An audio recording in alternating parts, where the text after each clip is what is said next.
Welcome, everybody, to the Code of Shame Veterinary Podcast. I am your host, Dr. Andy Roark. Guys, I got a great one for you today. If you enjoy the industry as a whole, I'm talking to the one and only Ryan Leech. He is the creator and host of the Bird Bath Podcast. We talk about industry trends. We talk a lot about what happened with corporate consolidation in 2024, what it looks like is going to happen in 2025. Ryan's got big predictions. He's predicted some big stuff in 2025. We talk about farm industry. We talk about technology. We talk about what segments of the industry are going to perform well in 2025 and which ones might struggle in 2025. And again, it's just crystal ball gazing, but Ryan's got such a great perspective. Anyway, if you're interested in that stuff and thinking about the future, this is a fantastic episode. Let's get into it. This is your show. We're glad you're here. We want to help you in your veterinary career. Welcome to the Cone of Shame with Dr. Andy Roark. Welcome to the podcast, Ryan Leech. It's good to have you back, my friend. How are you? Great. This is our biannual get-together. This is our end-of-year celebration now. We do an end-of-year summer 6-month touch base is what we've fallen into that. It's funny. That's not a plan on my part. It's just around the end of the year, I start getting philosophic.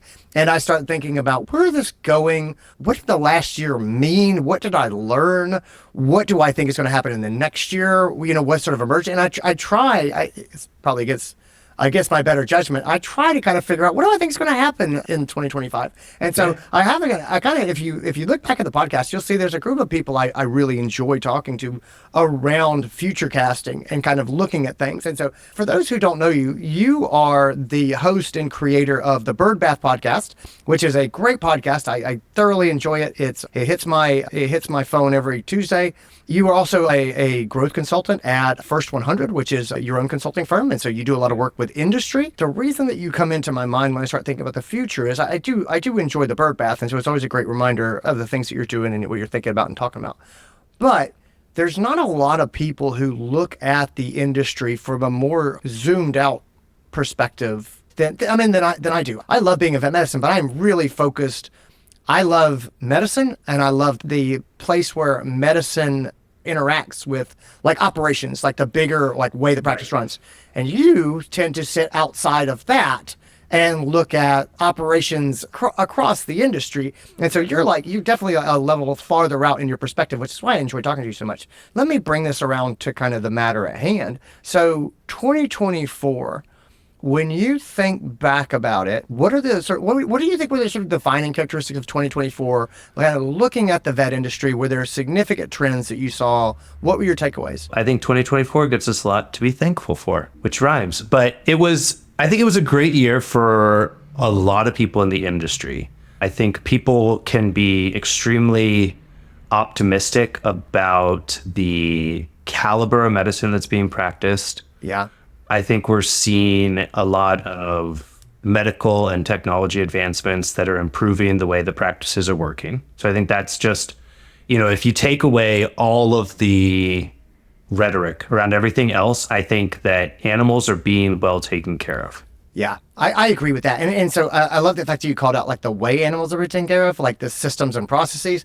Boy, we've had some great drug releases in the last year or two. I mean, I don't want to name names. We've had a couple that people know that have come out within the last 2 years and sort of really just gained traction in 2024. And I'm going, man, we're doing new things in medicine. Cancer screening, pre-diagnostic screening. Our monoclonal antibody medications that are really catching on and taking off. We've got new things for pain control, like significant things for pain control. And I'm always a big fan when we see new breakthroughs in controlling pain, reducing suffering, increasing quality of life as well as quantity of life. And I'm just like, man, we're getting new tools in the toolbox, and they're really good. So somebody asked me recently how you feel about vet medicine. I was like, I gotta be honest, I'm pretty positive. Yeah, I think there's a ton to be positive about. Bad news always gets better headlines, which is like doing a news podcast is one of the harder things. I try not to just, ruin everyone's day on Tuesday, but it's, bad news gets better press. This is down. This is no one's doing.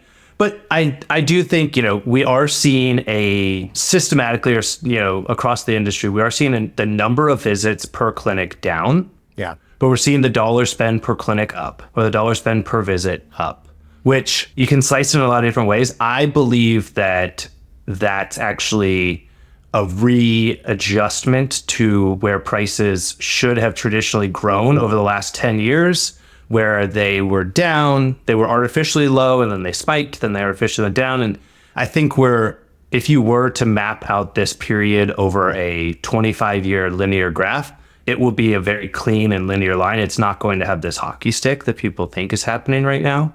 Are you talking about pricing having a hockey stick? Okay. Yeah, I think people are thinking pricing has a bit of a hockey stick right now. And I think that when we look at it, like you had said earlier, zooming out, it's not going to have that feel 5 years from now that people went, oh my gosh. It's not like how we're feeling inflation right now. Yeah. I think that's going to continue to hurt.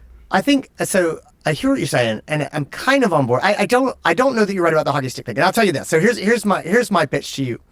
I think that prices in vet medicine were artificially suppressed, not for 10 years or 25 years. I think it's been 100 years. I think vet medicine has always just been, the prices have always been kind of pushed down because it's so important to practitioners to make it work. You know what I mean? I mean, go all the way back to James Herriot.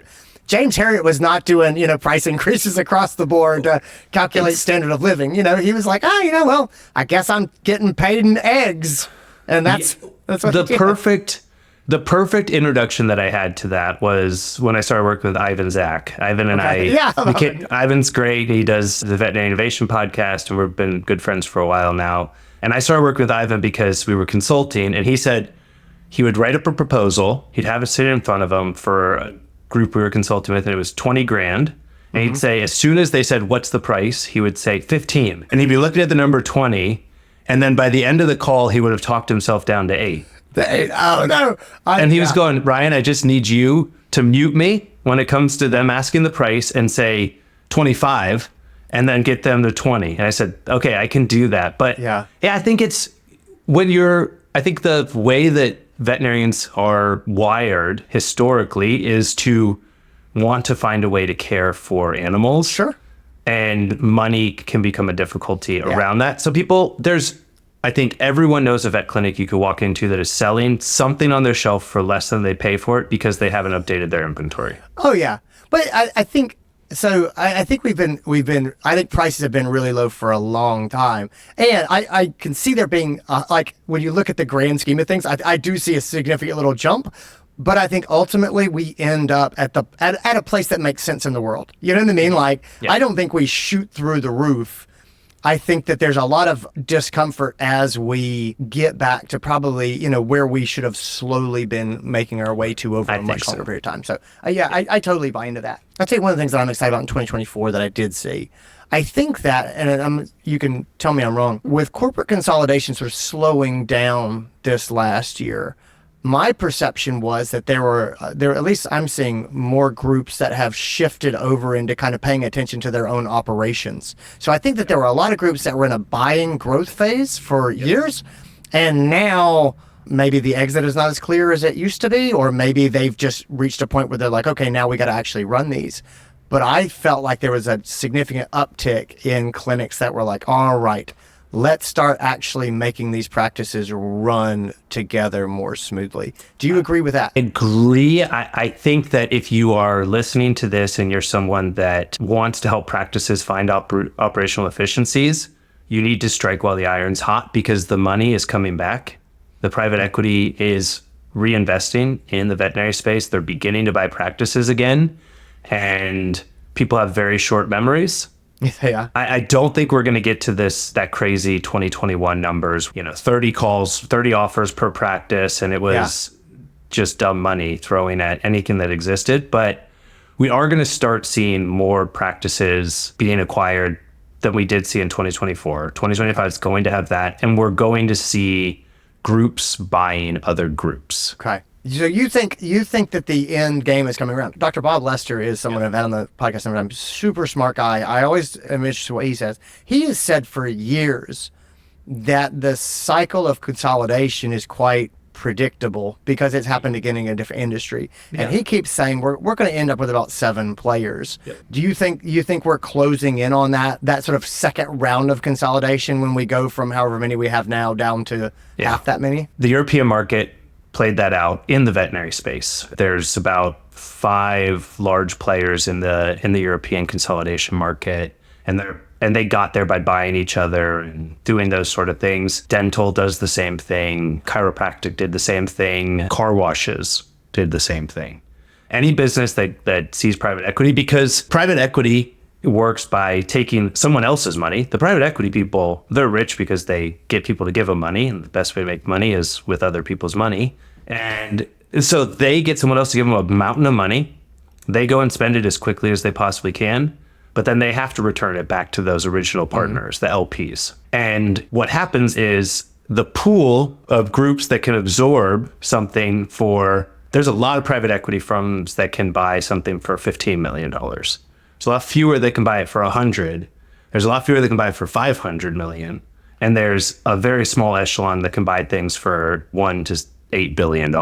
And so it just continues to consolidate upwards to those smaller groups that do have the deeper pockets. And then the deeper the pockets are, the longer they can usually hold things. So then that's where you start getting to companies like JAB who do a longer term hold strategy because they can cycle through their money in different investments while still having this large portfolio that sustains their funding. So yeah, Bob's spot on. And he knows very, very well what the industry is doing. And he sees it firsthand from the beginning of consolidation and the beginning of when PE groups joined into the vet space. So I think that's going to happen. It's not going to finish in 2025. But before the end of the year, I think we'll see the big announcement around 2 groups that a lot of people know. It's not fully confirmed by them, so I'm not going to say which 2 they are, but Google Veterinary private equity massive acquisition and you'll find it, or it will have been done by the time this episode comes out. But it's an $8 billion plus deal.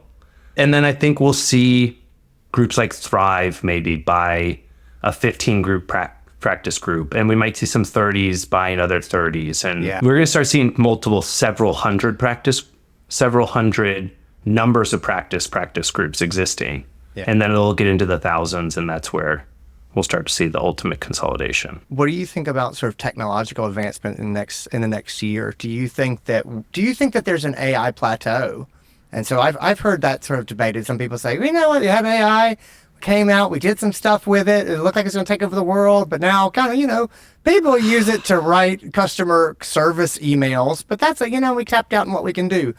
How bullish are you in AI in practice in the next year? Bullish. Yeah. I went from, at the beginning of 2024, not using any AI probably at all. Yeah. Maybe some ChatGPT or something like that, looking for a recipe, something like that, to now my first gut instinct whenever I'm looking for something is to utilize an AI tool to be able to access information or assist with anything. And I think the gateway drug was the GPT type models and people being able to write an email or write a recipe, or Snoop Dogg can write my email, That's just teaching the model. And I think don't be scared of the robots, but don't turn your back on them, right?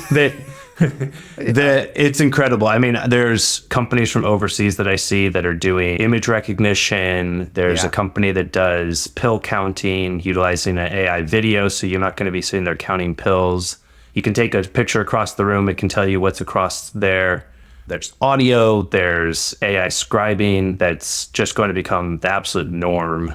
Radiology. It's just, I think the adoption right now is so low compared to what it's going to be. I think it's going to seem foolish 10 years from now that people are going, oh my gosh, we used to type. Like, I don't type that much when I text anymore. Really? Yeah, I voice dictate into my phone the majority of times when I'm doing something now. I just got the new Siri update on my phone. Like, Apple just did the big update and the new AI, and I'm like, oh, this is it's suddenly much less frustrating than it used to be. It really is. It's incredible. If people haven't played with it in a while, just doing that and just saying hey, Andy, I'm running 5 minutes behind, send. Yeah. That takes so much less mental effort, and we're all over capacity on mental effort right now. And we have the tools to be able to offload a lot of that. And I think that's going to be beneficial. And it's going to allow us to don't just turn your brain off in that extra time. Use that time to be creative or engage with humans and be around your family. Like, it should be giving you time back. That's what technology is for.